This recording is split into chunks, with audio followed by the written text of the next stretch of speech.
성경은 우리가 예수를 믿고 구원받은 것을 요한복음 1장 12절에서는 예수 이름을 영접해 믿어서 하나님의 자녀가 되는 권세를 얻은 것, get the power to become the sons of God. 에베소서 2장 1절과 5절에서는 허물과 죄로 죽었던 자가 그리스도와 함께 살아난 것, has quickened together with Christ from death in trespasses and sins. 요한복음 3장 3절과 5절에서는 하나님의 말씀과 성령으로 거듭난 것, be born of water and of the Spirit.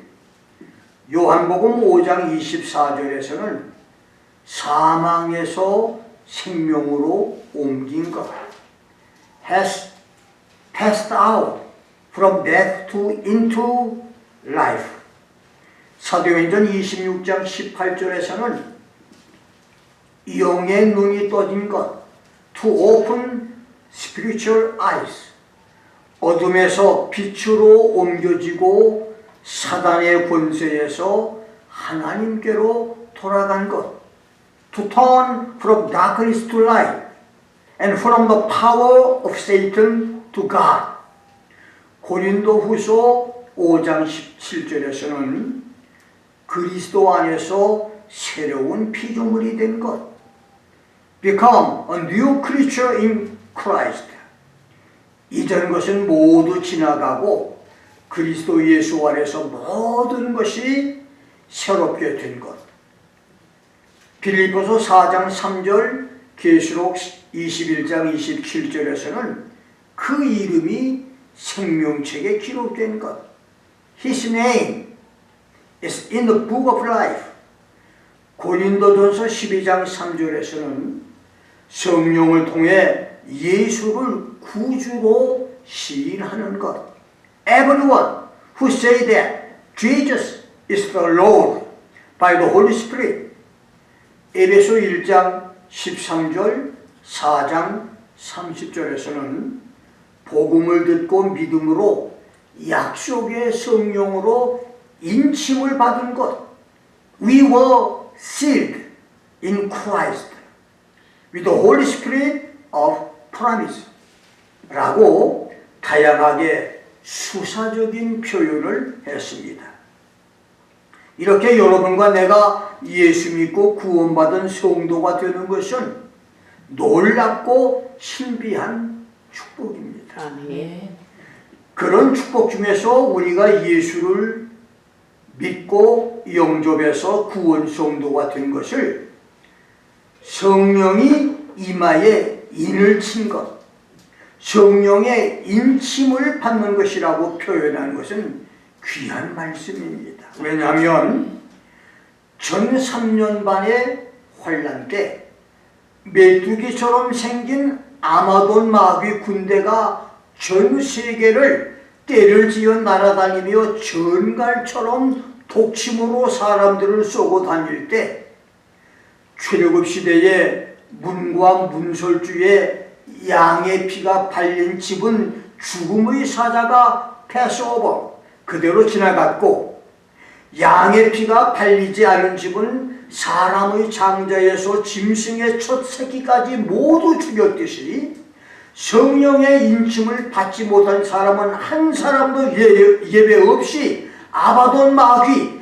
메뚜기 귀신들이 독침을 쏘아서 죽음보다도 괴롭고 고통스러운 아픔을 당하게 하지만 성령의 인침을 받은 사람은 아바돈 귀신들이 독침 공격을 하지 못하기 때문입니다. 성경 고린도후서 1장 22절, 에베소 1장 13절, 4장 30절, 계시록 22장 4절에서는 예수를 구주로 믿는 성도, 구원 성도의 이마에는 성령의 인침으로 하나님의 이름과 어린 양의 이름이 기록됐다고 했습니다. 여러분과 내 이마에 하나님의 이름과 예수의 이름이 기록된 구원 성도는 큰 소리로 아멘 하십니다. 아멘. 오늘 저는 아바돈 독침 공격과 성령의 인침이란 제목으로 말씀을 전합니다. 첫째, 메뚜기 귀신 아바돈의 출현입니다. 성도의 수고 이후부터 시작되는 지구촌 대환란의 재앙은 인류 역사에 한 번도 없었던 전대미문 미중유의 사건들이 될 것입니다. 본문은 경건한 성도들과 어린아이들 수억 명이 증발해 지구에서 사라지는 휴고가 있은 후에 세계 도처에서 전쟁이 일어나고 물가 폭등에 경제 공황, 대기근과 각종 전염병으로 사람들이 죽으며 짐승 같은 폭력적이고 야만적인 정치가들의 출현으로 나라마다 도탄에 빠지고 거대한 지진들이 연쇄적으로 일어나며 지구 주위를 돌고 있던 소행성 별들이 지구와 충돌해 많은 산들과 섬들이 제자리에서 옮겨지며 Every mountain and island moved out of their places. 자연재해와 천재지변으로 지구촌이 파멸과 저주재앙으로 걷잡을 수 없는 세상이 되는 7년 대환란의 전 3년 반 후반에 나타날 심판 재앙의 기록으로 대지진으로 땅이 갈라지고 땅속 지하 무적행 지옥이 열리든지 초대형 화산 폭발로 마그마 용암이 분출하고 화산가스, 화산재, 화산탄, 화산암괴들이 불기둥과 함께 하늘로 치솟으면서 땅속에 있는 무적행 지옥문이 열리든지 계시록 3장 6장 13절대로 지구 주위를 돌고 있는 소행성의 지구 충돌로 지구 껍질이 깨지고 무적행이 열리든지 아니면 하나님이 직접 무적행 지옥을 열어놓든지 지하에 있는 무적행 지옥이 열리면서 그 속에 수천 년 동안 갇혀있던 아바돈 마귀, 메뚜기 귀신들이 지상으로 나와서 지구인들을 공격을 한다고 하는 것이 오늘 본문의 내용입니다. 1절, 2절에는 하늘에서 떨어진 별 하나가 무적행의 열쇠를 가졌고 그가 무적행을 여니 그 구멍에서 큰 풀무에 연기 같은 연기가 올라오매 해와 공기가 그 연기로 인하여 세상이 어두워졌다고 했는데 하늘에서 떨어진 별, a star, fall from heaven to the earth. 이 하늘에서 땅으로 떨어진 별을 학자들은 네로나 역사상에 나타난 군주 같은 특정한 인물, 배교한 거짓 교사나 거짓 선지자, 하나님의 말씀, 타락한 천사, 하늘에서 내려온 천사 등으로 해석을 하는데 김 목사는 하늘에서 내려온 천사로 해석을 지지합니다.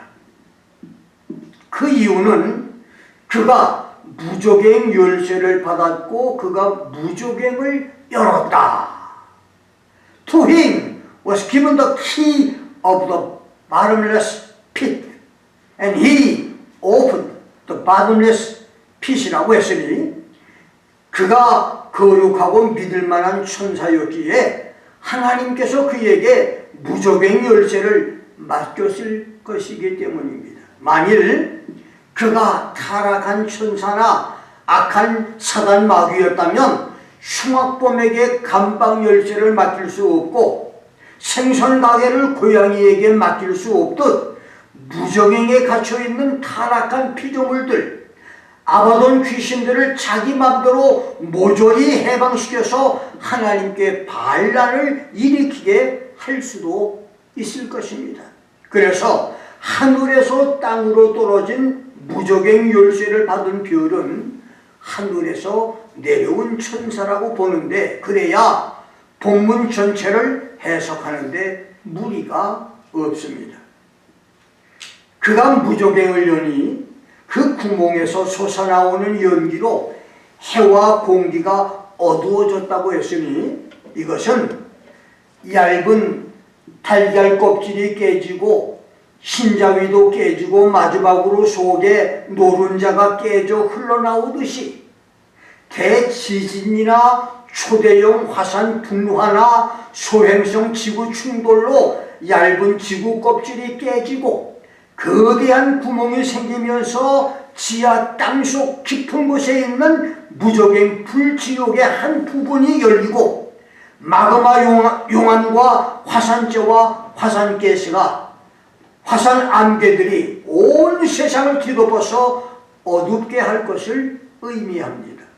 그리고 마그마 용암이 치솟는 불기둥과 함께 아바돈과 메뚜기 귀신들이 세상 밖으로 기어 나오는데, 이것은 선지자 요엘이 팥종이가 남긴 것을 메뚜기가 먹고 메뚜기가 남긴 것을 늑이 먹고 늑이 남긴 것을 황충이 먹었다. The palmer worm has left. The swarming locust has eaten. What the swarming locust has left, the creeping locust has eaten. What the creeping locust has left, the sweeping locust has eaten.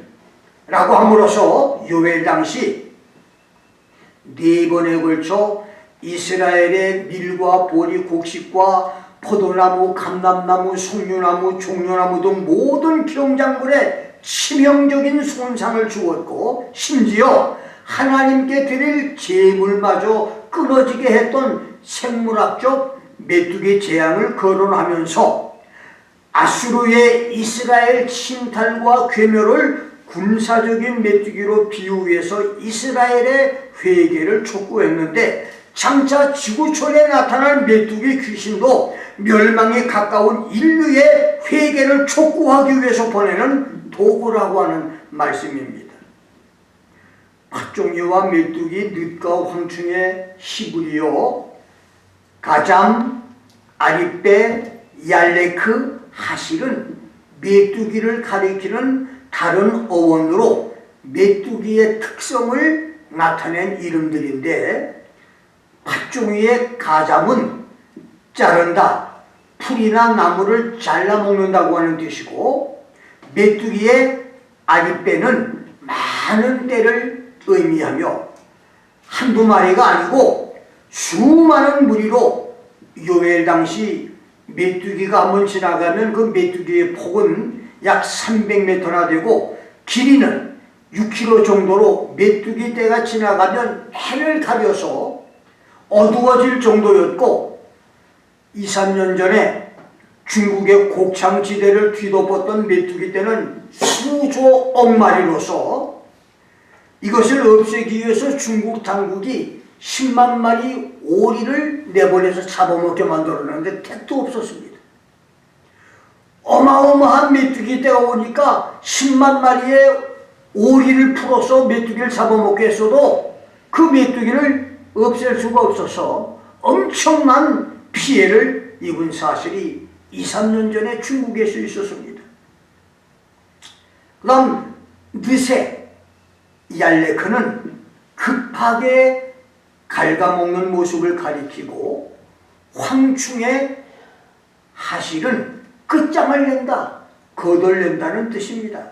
그래서 무적행에서 나오는 황충은 메뚜기 귀신인데, 아바돈 메뚜기 귀신은 이집트에 나타났던 10가지 재앙 중 8번째인 메뚜기 재앙이 상징이나 영적인 것이 아니라 실제적인 사건이듯, 장차 무적행에서 나올 메뚜기 귀신도 실제 사건이라고 하는 말씀이고, 무엇보다 무적행 메뚜기는 일반 메뚜기와 8가지로 다른 점을 성경은 말씀하고 있는데, 그것은 첫째, 4절에 보면 무적행 메뚜기는 일반 메뚜기처럼 풀이나 채소나 나무를 먹지 않고, 두 번째는 보통 메뚜기는 임금이나 지도자가 없지만 그들은 왕을 가지고 있었으며, 자연계 메뚜기는 불과 연기를 견디지 못하고 죽지만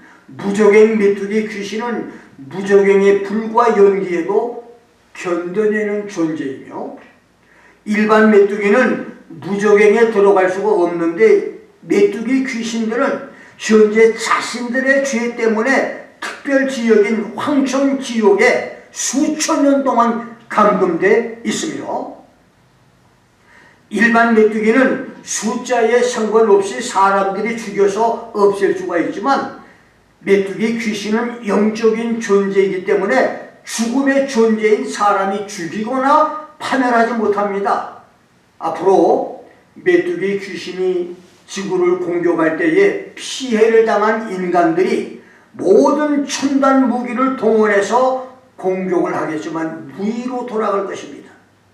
그 다음 4절부터 6절 11절의 말씀을 보면 그들은 지도자의 명령 지시에 따라서 일사불란하게 움직이는 지능적이고 영리한 존재며, 3절에서 10절 말씀대로 일반 메뚜기는 이런 능력이 없지만 메뚜기 귀신 아바돈은 전갈처럼 사람을 괴롭히고 고통을 줄 수 있는 권세가 주어졌으며, 8번째는 그들의 모양과 역할을 묘사한 7절로 10절을 보면 그들이 영리한 존재인 것을 알 수 있는데, They have bodies like horses, head like men, crown of gold, hair like woman, teeth like lion, breastplate of iron, wings, tails and scorpion stings. 그들은 말 같은 큰 몸에 남자 얼굴과 머리에 금면루관을 썼고 여자의 긴 머리칼과 강하고 날카로운 사자 이빨이 있으며 가슴을 보호하는 철 갑옷을 입었고 번개처럼 날아다닐 수 있는 날개가 달렸으며 전갈의 꼬리와 쏘는 독사를 가진 괴물 귀신들입니다. 마치 공상 만화나 공포 영화에서나 나올 기형 도깨비 같은 귀신들이지만 메뚜기 귀신의 임금의 이름이 히브리어로 아바돈이고 헬라어는 아볼루온인데 그 이름의 뜻은 파괴자, 부수는 자, 파멸하는 자라고 하는 뜻인데, 숫자를 알 수 없는 그것들이 5달 동안 맹독을 쏘고 주사해서 지구촌을 공포로 몰아넣는 날이 우리에게 온다는 말입니다. 주전 700년에서 400년경까지 300년 이상 고대 그리스에서 페르시아까지 정복을 하여 막강한 군사력을 자랑하고 인류 전쟁 역사의 한 획을 그은 스파르타 군대의 유명한 일화가 있습니다. 그들은 어린아이를 낳아서 3개월이 되면 갓난아이에게 나무봉을 붙잡게 해서 아이가 그 나무에 매달리면 살리고 아이가 기운이 약해서 떨어지면 그 자리에서 죽였습니다. 그렇게 살아남은 아이들만 키워서 스파르타 군대를 만들어서 최강의 군대로 나라들을 정복했는데, 그들은 훈련 도중에 팔이나 다리가 부러져도 아프다는 말을 하지 않고 훈련을 해서 세계 최강의 군사 스파르타 군대를 만들었었습니다. 그런데 놀랍게도 그렇게 강도 높은 훈련을 받았던 스파르타 군인들도 아프리카 사막 원정길에서 전갈에게 물리거나 쏘이면 아이고 나 죽는다 소리를 질렀다고 합니다. 그만큼 전간에게 쏘이는 것은 괴롭고 아프고 참기 힘든 고통스러운 독침입니다. 그래서 본문 6절에서는 메뚜기 귀신에게 맹독 독침을 맞은 사람들이 죽기를 구하는데 너무 고통스러워서 독침의 고통을 당하느니 죽는 것이 나아서 죽기를 구하는데 죽음이 저희들을 피할 것이다. In those days, man shall seek death and shall not find it, and they shall desire to die, and death shall flee from them이라고 했습니다. 그래서 지구촌은 메뚜기 귀신의 독침으로 죽음보다도 괴롭고 고통스러운 날을 맞게 되고 5달 동안 5대양 6대주는 맹독에 쏘인 사람들의 절규와 울부짖음으로 생지옥이 될 것인데, 놀랍게도 성령의 인침을 받은 사람들, 구원받은 성도는 메뚜기 귀신이 범접을 하지 못할 것이란 말입니다. 그날에 메뚜기 귀신이 공격할 수 없는 만독불침, 어떤 독도 침투할 수 없는 축복 성도가 되기를 주의 이름으로 축원합니다.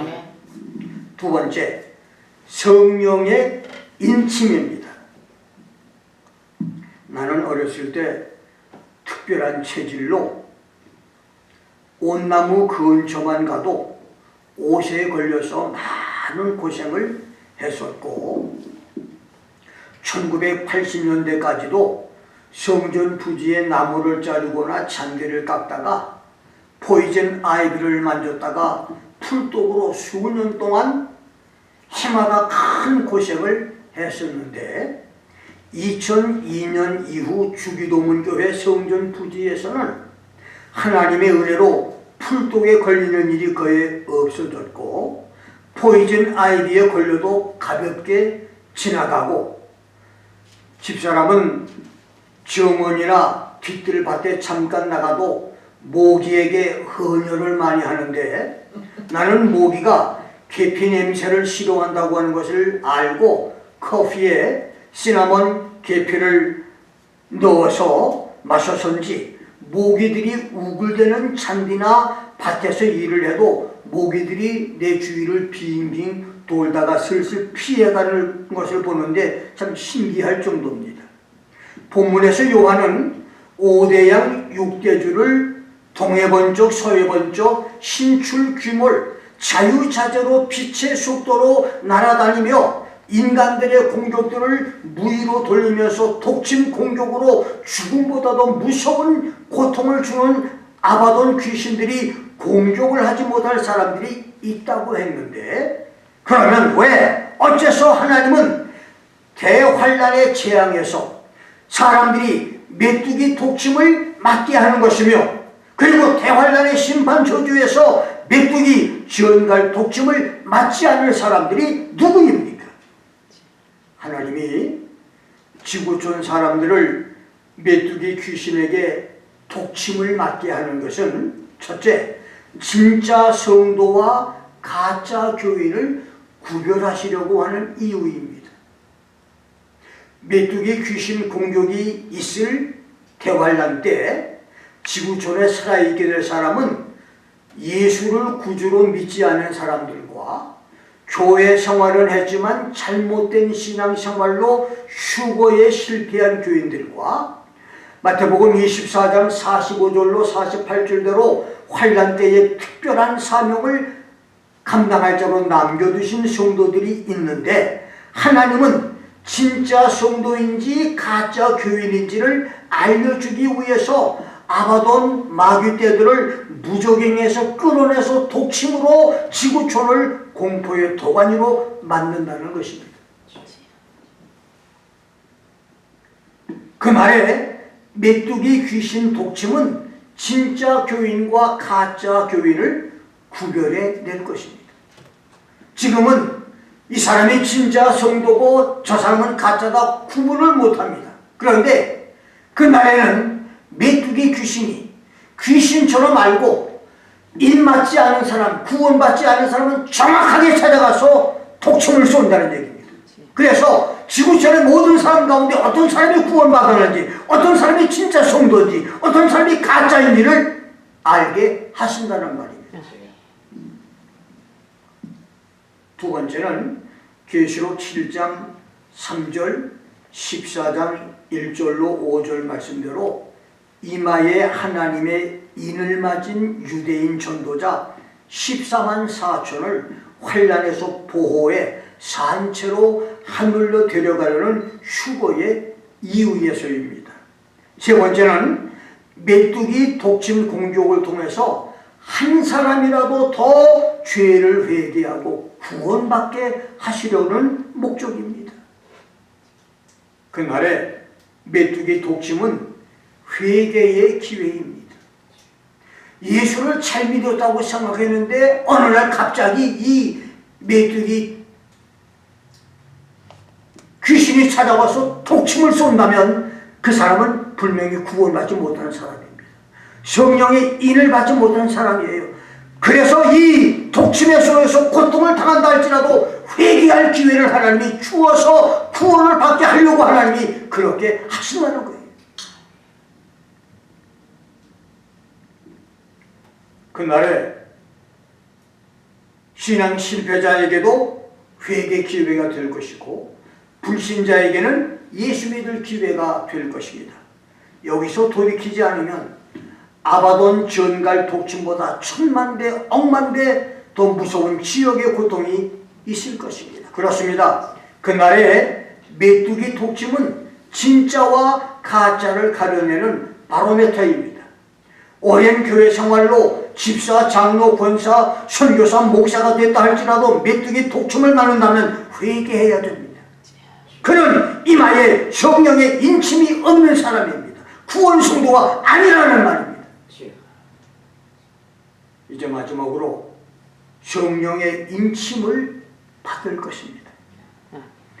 요한은 오늘 본문 4절에서 아바돈 마귀 메뚜기 귀신은 이마에 인맞지 않은 사람은 공격을 못한다고 했는데, 그렇다면 누가 성령의 인침을 받은 자며 우리는 어떻게 해야 성령의 인침을 받은 자로 살아갈 수가 있겠습니까?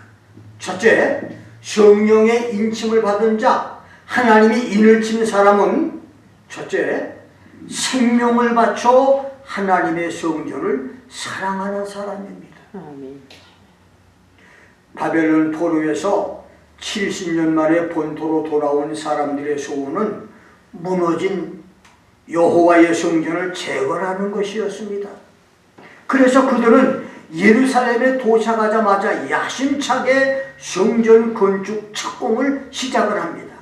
그런데 사마리아 사람들의 방해와 고소로 성전 건축이 중단되고 16년 동안을 허송세월을 합니다.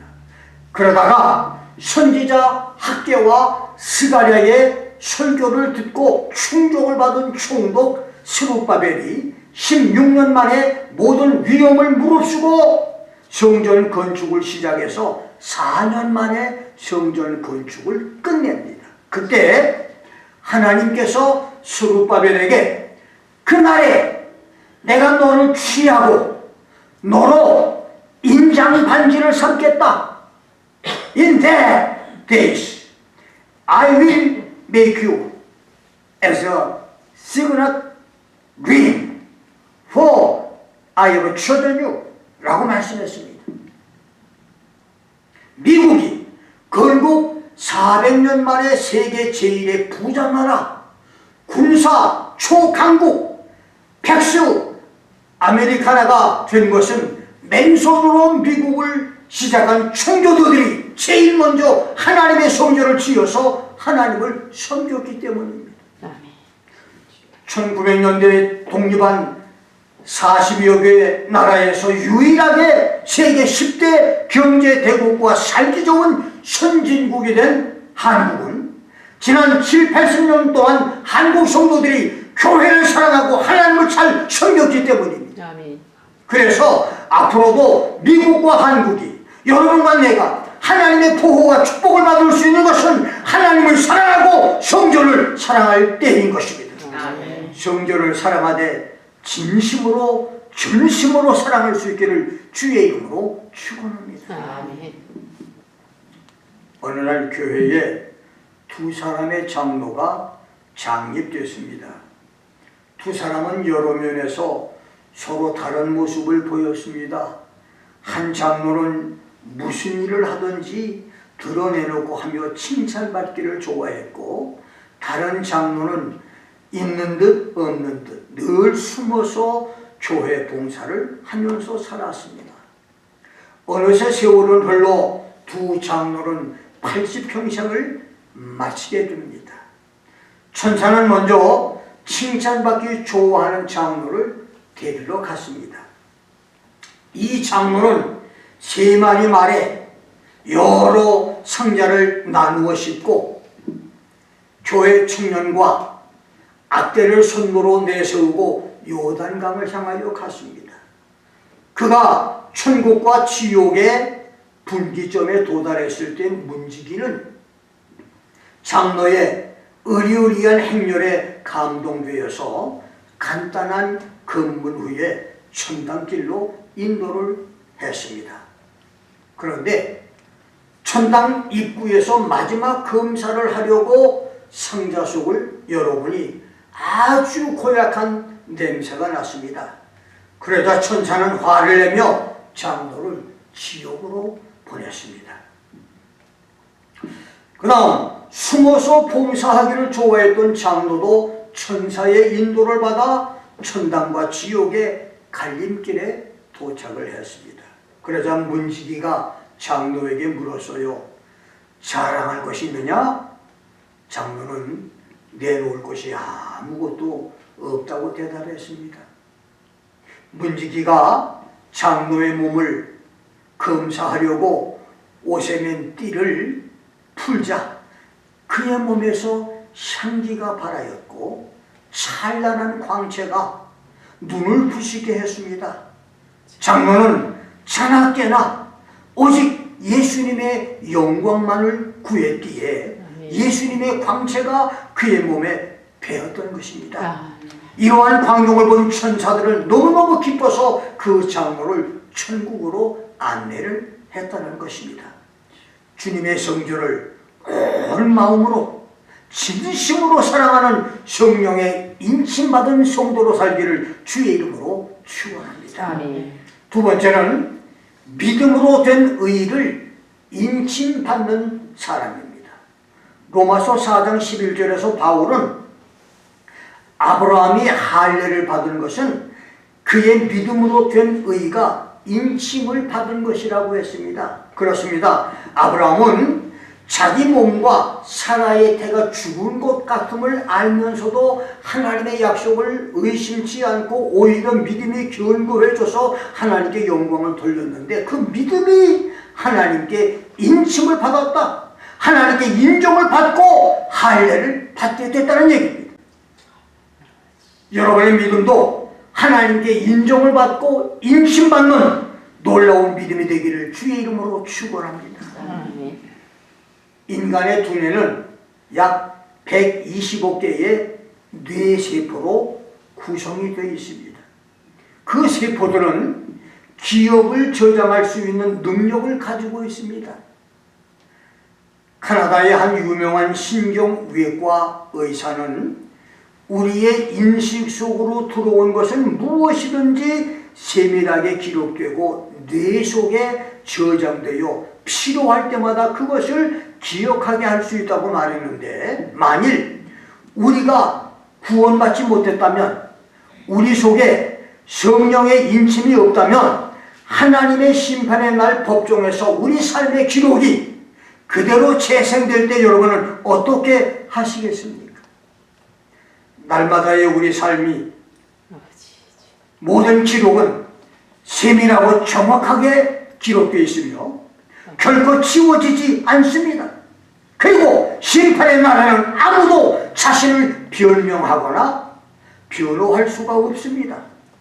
아브라함처럼 죽은 자를 살리시며 없는 것을 있는 것 같이 부르시는 하나님을 믿고 섬김으로 보이는 것을 믿는 것이 아니라 보이지 않는 것을 믿고 바라는 믿음을 가지고 믿음의 삶을 살고 충성함으로 주님 앞에 서는 날에 우리 믿음이 인정을 받는 축복들이 있기를 주의 이름으로 축원합니다. 세 번째는 주께서 자기 백성을 아신다. 주의 이름을 부르는 사람은 불의에서 떠날 것이라 라고 하는 것을 삶의 지표로 삼는 사람입니다. 바울은 디모데후서 2장 19절에서 인침이 있어 일러주되 주께서 자기 백성을 아신다 하며 주의 이름을 부르는 자는 불의에서 떠날지어다 하였느니라고 함으로써 우리 삶의 기준과 목표를 주님은 자기 백성을 아신다. 구원받은 성도, 성령의 인침을 받은 사람은 불의에서 떠나야 된다. 이것을 삶의 목표로 삼는 사람을 성령의 인침받은 사람이라고 말했습니다. 그렇습니다. 성령의 인침을 받은 사람은 주님이 나를 아신다. 주의 이름을 부르는 사람은 불의에서 떠나는 사람인 것을 생활 신조와 삶의 기준으로 삼고 사는 사람입니다. 네 번째는 고린도후서 1장 22절과 에베소 4장 30절에서는 성령이 마음속에 계신 사람이라고 말했습니다. 바울은 그런 성도는 성령을 근심시키지 않는 자로서 모든 악독과 노함과 분내는 것과 떠드는 것과 회방하는 것을 모든 악의와 함께 버리는 사람이며 서로 인자하게 하며 불쌍히 여기며 하나님이 예수 안에서 우리를 용서하신 것 같이 이웃과 원수까지도 용서하는 사람이라고 했습니다. 이런 사람이 성령의 인침을 받은 사람이라는 거예요. 하나님이 그 사람을 일으키고 구원받은 사람으로 인정을 하신다는 말입니다. 하나님께서 일으킨 자, 성령의 인침을 받은 성도, 성령이 우리 마음속에 계셔서 주님이 나를 용서한 것처럼 내 이웃도다 모두 용서할 수 있는 사람, 이 삶을 살기를 주의 이름으로 축원합니다. 다섯 번째는 성전에서 행하는 가증한 일을 보고 탄식하며 우는 자라고 말했습니다. 에스겔서 9장 4절에는 너는 예루살렘 성읍 중에 순행하여 그 가운데서 행하는 모든 가증한 일로 인하여 탄식하며 우는 사람의 이마에 표를 하라고 말씀했으니 이것은 성전 안에서 장로, 부목사, 담임목사, 선교사 같은 종교 지도자들이 가증한 죄를 짓는 것을 보고 탄식하며 우는 사람, 그 사람의 이마에 인을 치라고 하는 말씀입니다. 그렇습니다. 성전에서 교회 지도자들이 가증한 일을 저지르는 것을 보고 외면하는 사람이 아니라 그런 것을 보고 가슴 아파하며 탄식하는 성도는 성령의 입맞은 성도라는 얘기입니다. 성경은 동성연애를 비롯해서 우상 숭배와 귀신과의 교제, 이웃을 속이는 것, 이방신에게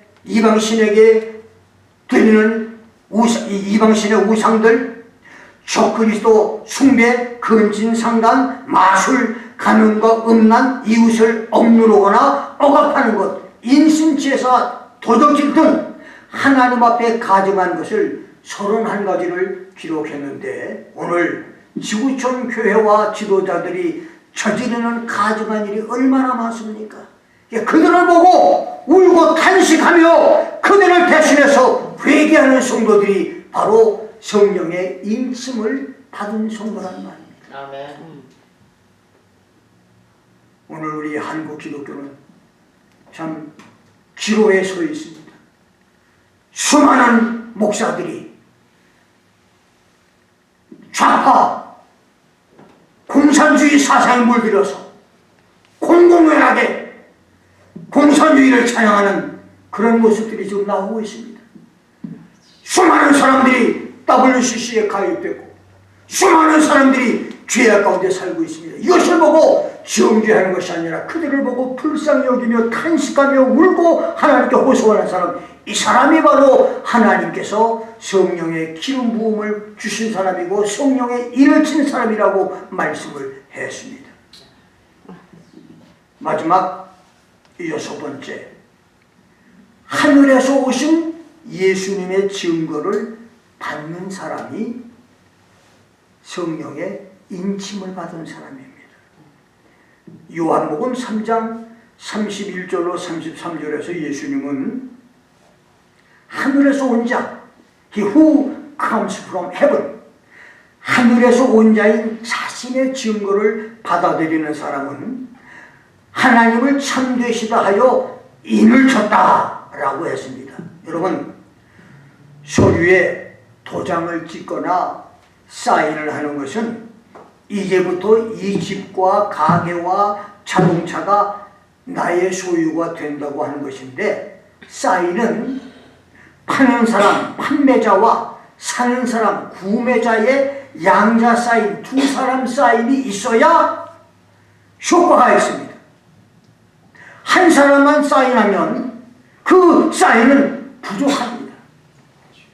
놀랍게도 하나님의 인침, 성령의 인치심도 먼저 하나님의 도장을 꽝 찍으시고 후에 나도 도장을 찍는 양자 사인이 필요한데, 하나님이 하시는 사인은 여러분과 내 속에 계신 성령께서 하나님이 주신 사인입니다. 하나님의 인치심입니다. 그런데 중요한 것은 내가 하는 사인이 있어야 돼요. 나도 사인을 해야 돼요. 이것이 뭐냐? 예수의 증거, 예수의 말씀을 받고 난 다음에 하나님을 거짓이 없는 참된 분, 성경은 하나님의 말씀으로 고백하고 시인하는, 하나님의 말씀을 듣고 아멘으로 받아가는 사람이 바로 성령의 인침을 받은 사람이라는 겁니다. 이것이 오늘 말씀의 핵심입니다. 여러분들이 말씀을 듣고 아멘을 하지 않으면 하나님 혼자 사인하시는 거예요. 내가 사인을 하려면 하나님도 사인하시고 나도 사인, 쌍방 사인, 양자 사인이 되는 것은 하나님의 말씀을 듣고 하나님이 보내신 예수의 말씀을 듣고 아멘, 그렇습니다, 맞습니다, 그 말씀이 옳습니다, 나도 그렇게 생각합니다, 나도 그 말씀을 하나님 말씀으로 인정합니다 라고 내 입으로 시인하는 것, 이 사람이 바로 양자 사인, 쌍방 사인을 한 사람이란 말이에요. 그 사람이 구원받은 사람이고 성령의 인침을 받은 사람이에요.